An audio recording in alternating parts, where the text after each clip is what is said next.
आप सभी को मेरा प्रणाम, आपका स्वागत है। आज हम श्लोक नंबर 40 से प्रारंभ करेंगे। यहाँ से राम अयोध्या का वर्णन करेंगे। तो आइए हम भी अयोध्या के बारे में जानते हैं, वह भी सीधे राम से। और एक महत्वपूर्ण बात, आज आपको हमारे साथ इस एपिसोड के अंत तक बने रहना पड़ेगा, क्योंकि सबसे महत्वपूर्ण बातें आज अंत में ही आएंगी। तो आइए प्रारंभ करते हैं। राम भरत से कहते हैं, तात अयोध्या हमारे वीर पूर्वजों की निवास भूमि है। उसका जैसा नाम है वैसा ही गुण है। अयोध्या का अर्थ है अयोध्या, अर्थात जिसके साथ युद्ध करना संभव ना हो, अर्थात जो अपराजय हो। राम आगे कहते हैं कि उसके दरवाजे सब ओर से सुदृढ़ हैं। वह हाथी, घोड़े और रथों से परिपूर्ण है। अपने अपने कर्मों में लगे हुए ब्राह्मण, क्षत्रिय और वैश्य सहस्रों की संख्या में वहां सदा निवास करते हैं। वे सब के सब महान, उत्साही, जितेंद्रीय और श्रेष्ठ हैं।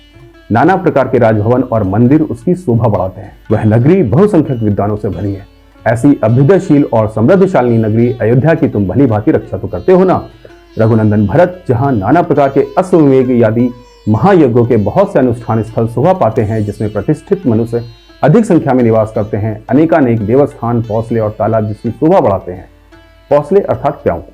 आगे, जहाँ के स्त्री पुरुष सदा प्रसन्न रहते हैं, जो सामाजिक उत्सवों के कारण सदा शोभा संपन्न दिखाई देता है, जहाँ खेत जोतने में समर्थ पशुओं की अधिकता है, जहाँ किसी प्रकार की हिंसा नहीं होती, जहाँ खेती के लिए वर्षा के जल पर निर्भर नहीं रहना पड़ता, नदियों के जल से ही सिंचाई हो जाती है, जो बहुत ही सुंदर और हिंसक पशुओं से रहित है, जहाँ किसी तरह का भय नहीं है, नाना प्रकार की खाने जिसकी शोभा बढ़ाती हैं, जहाँ पापी मनुष्यों का सर्वथा अभाव है, तथा हमारे पूर्वजों ने जिसकी भली भांति रक्षा की है, वह अपना कौशल देश धन धान्य से संपन्न और सुखपूर्वक बसा हुआ है ना।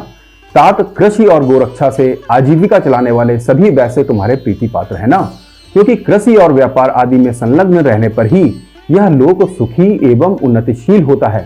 उन वैश्यों को इष्ट की प्राप्ति कराकर और उनके अनिष्ट का निवारण करके तुम उन सब लोगों का भरण पोषण तो करते हो ना, क्योंकि राजा को अपने राज्य में निवास करने वाले सब लोगों का धर्मानुसार पालन करना चाहिए। क्या तुम अपनी स्त्रियों को संतुष्ट रखते हो? क्या वे तुम्हारे द्वारा भली भांति सुरक्षित रहती हैं? तुम उन पर अधिक विश्वास तो नहीं करते? उन्हें अपनी गुप्त बात तो नहीं कह देते?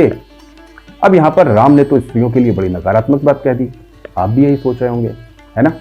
नहीं, राम ने यहाँ बहुत गहरी बात कही है। हम बड़े बड़े पंडितों, कथावाचकों को राम के प्रति भक्ति और रोने धोने के बारे में बातें करते तो खूब सुनते हैं, लेकिन वह ऐसी बातों का सामना करने से बचते हैं, क्योंकि इसके अर्थ उनको स्वयं नहीं पता होते। मेरे पास भी यह विकल्प था कि मैं इसको एक नकारात्मक बात समझकर आप लोगों से ना कहता, किंतु मेरे लिए यह असंभव था। इस बात को समझने से पहले मैं आपको एक बात स्पष्ट कर दूं, यदि मोह आदि विकृतियां ना हो, चित्त निर्मल हो, तब किसी भी बालक के जन्म से आजन्म तक उसके जीवन में दो स्त्रियां ऐसी होती हैं, जिनमें से एक को उसकी नस नस का ज्ञान होता है और दूसरी को उस पुरुष के हृदय के प्रत्येक स्पंदन का ज्ञान होता है। इसलिए यह तो आप भूल जाइए कि इन दो स्त्रियों से आप कोई भी भेद छुपा सकते हैं। इसके अतिरिक्त भी जो व्यक्ति आपसे आपकी ऊर्जा स्तर पर जुड़ा होता है, आप उससे कुछ भी नहीं छुपा सकते।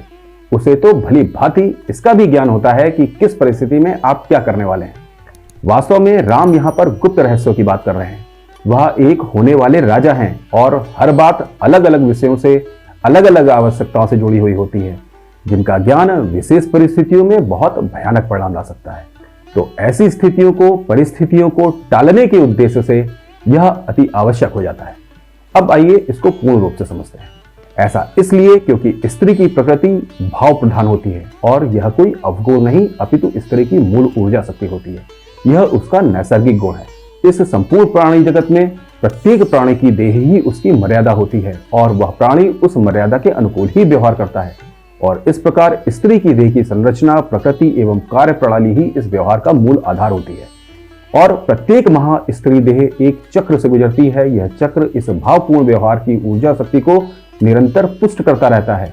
जब यह ऊर्जा व्यवहार रूप में संतुलन में होती है, तब यही जीवनी शक्ति बन जाती है, और जब असंतुलित रूप में होती है, तब यही विध्वंस का कारण भी बन जाती है। कम शब्दों में इसे समझने के लिए बहुत उदाहरण उपस्थित है, इसी रामायण में भी उपस्थित है। यदि हम मंथरा की दृष्टि से देखें तो आखिर उसने क्या गलत किया था? किसी भी परिचारिका का यही कर्तव्य होता है कि वह अपने स्वामी को उनके लाभ की दृष्टि से विचार करे। उसने यही किया। उसने कैकेयी को लाभ और हानि की दृष्टि से विचार करने के लिए कहा और कैकेयी ने उसमें लाभ देख लिया, सुख देख लिया।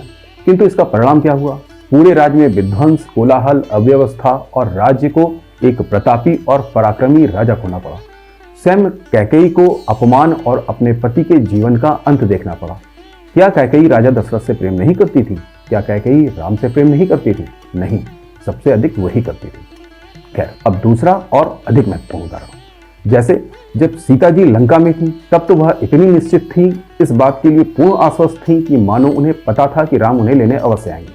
इतना ही नहीं, वह यह भी जानती थी कि राम रावण के संपूर्ण वंश का सर्वनाश भी करेंगे, जबकि उन्हें यह भी पता था कि भारत और लंका की सीमा के मध्य इतना विशाल समुद्र भी उपस्थित है। तब उन्हें राम के सामर्थ्य पर, शक्ति पर पूर्ण विश्वास था। इसका क्या कारण था? क्योंकि अब कोई भावावेश नहीं था, अब मात्र सत्य था।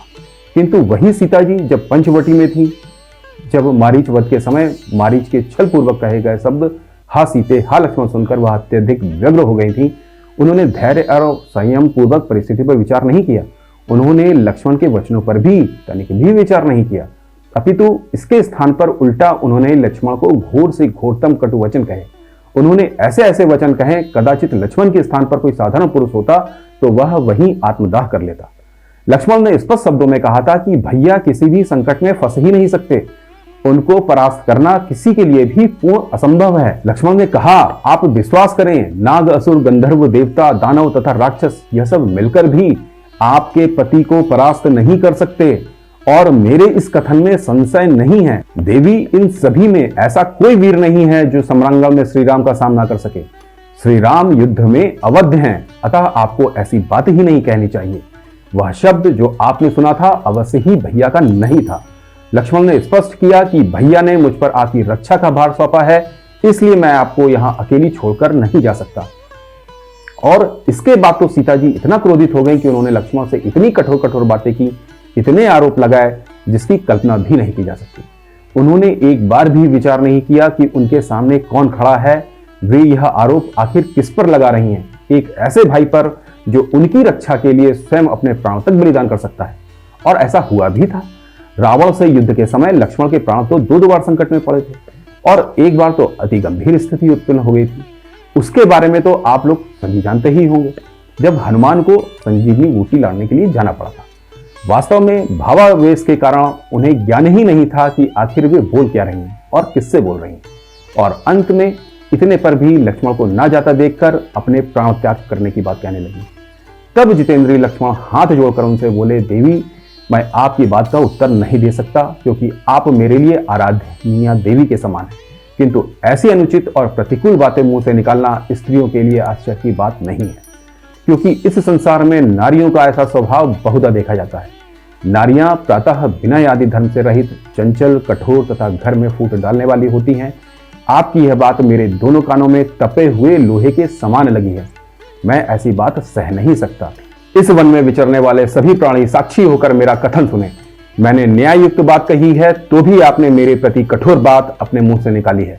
निश्चय ही आज आपकी बुद्धि मारी गई है, आप नष्ट होना चाहती हैं। धिक्कार है आपको जो आप मुझ पर ऐसा संदेह करती हैं।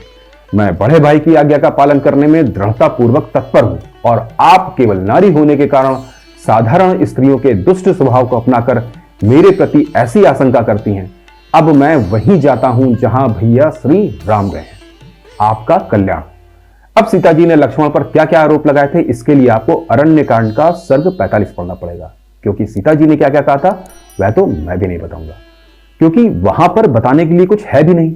वह जो कुछ भी कह रही है वह सत्य से परे है। वहां यदि कुछ है तो वह सिर्फ और सिर्फ भावावेश है, उनकी इच्छा है।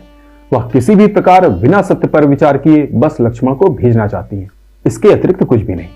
सीता जी का तो विवाह ही इस आधार पर हुआ था कि राम ने उस धनुष को उठाया था जिसे कोई भी नहीं उठा पाया था, और सीता जी ने इस विवाह में राम का उन गुरु परशुराम पर प्रभुत्व देखा जिन परशुराम ने 21 बार धरती को छत्री विहीन कर दिया था। और अभी कुछ दिन पूर्व ही उन्होंने खर के साथ पूरी 14,000 योद्धाओं की सेना का समूल विध्वंस किया था। तो ऐसा तो बिल्कुल भी नहीं था कि सीता जी को राम के सामर्थ्य पर किंचित मात्र भी संदेह होता। यह तो मात्र भावावेश ही था जो उस घटना का कारण बना जिसने राम और स्वयं सीता जी के जीवन की दिशा और दशा को निर्धारित कर दिया। अरे देवी पार्वती भी अपने मनोभावों पर नियंत्रण नहीं रख सकी।